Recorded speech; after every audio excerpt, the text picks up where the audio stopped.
So, what is and is not analysis? So, dito kinakategorize yung kung ano yung problema at ano yung gagawin at hindi dapat gagawin. So, ito yung pinasimple, no?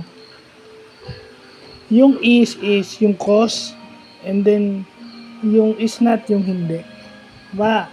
Bakit hindi nag-i-start yung sasakyan? Nakalagay what, where, when, extent. Oh. Lalagay mo sa is yung nangyayari. Yung hindi nangyayari, lalagay mo sa kabila.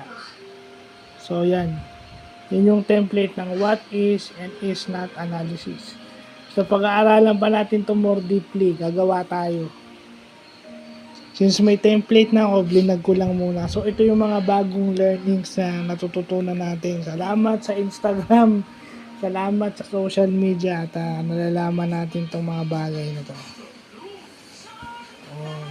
So, yun lang po.